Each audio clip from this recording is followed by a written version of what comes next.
我哋又翻嚟啦，咁啊，等我今日又同阿 Ray 同大家分享下英國先。Oh, so Ray, is it correct that in England people tend to, prefer the awkward way of greeting? Yes, we do tend to like that, unlike the American way where they're kind of very slick, they shake hands. Right. COVID. If we meet someone, say, in a bar, we're watching football, we won't do, say, the American way and say, "Hi, my name's Ray, I'm from England, how are you?" We don't do that. We start talking about the game, interesting points, maybe have a couple of beers together, and then when we leave, if we found that person interesting, we might say when we leave, "Oh, it's been nice talking to you. By the way, my name's Ray. Maybe see you here again." Okay. So we do it that way. Okay, kind of keeping a distance or what?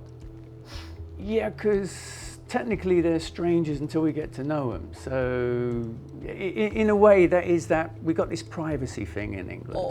It's keeping that distance. All right. So I have my own experience. Just like when you say you're in a sports game, people tend to talk about something else first. When I encounter some stranger in UK, they normally talk about the weather. Oh, the weather. They love do they really love the weather that much? Well, a lot of times we're not necessarily talking about the weather. Yeah. It's a form of greeting. Okay. We're acknowledging each other. Okay. So if you're sitting at the bus stop and someone walks past, you kind of know. You might say, "Nice day, isn't it?" And we use a tag question too. Okay. And the general response is to sort of reply with some sort of agreement. "Oh, yes, it is." One question I often get asked is sort of business situations. If you're, say, in a lift with someone after or before a meeting, what do you talk about? English people, we don't like, even though we're a bit reserved, sometimes tend to be a bit private, we don't like those sometimes very quiet sort of periods or spells where no one's saying anything. We used to just keep our heads down, probably Because taking out our phone.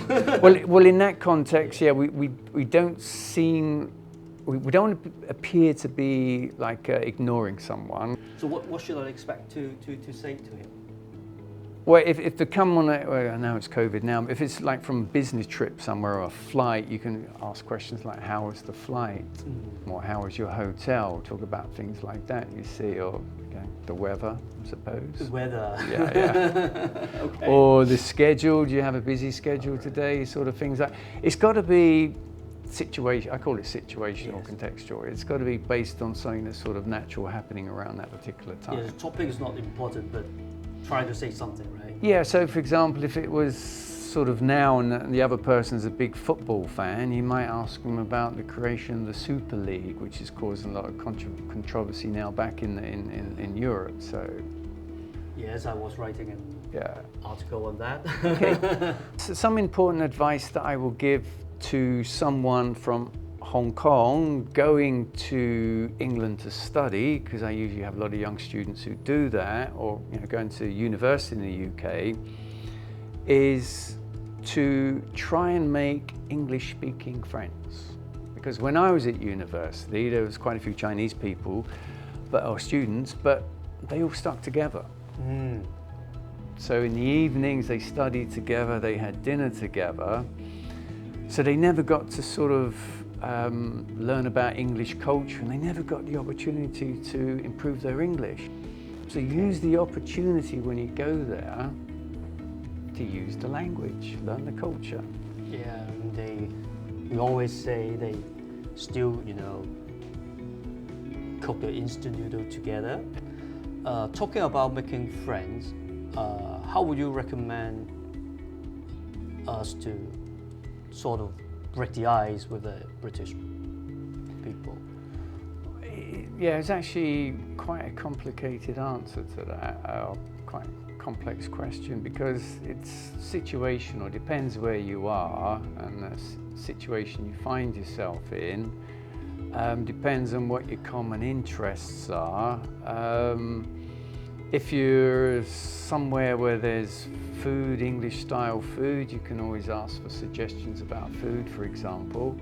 If you're at university, I would probably recommend joining some of the many clubs they have. Don't laugh, but when I was at university, I joined a ninjutsu class. So it's quite a lot of people in there, and we all got to know each other quite well. There's Chinese, Indians, so yeah, we all made lots of friends that way. 咁我哋暫時同阿 Ray say goodbye 先，係啦。咁我哋第日有機會再請阿 Ray 嚟同我哋傾偈。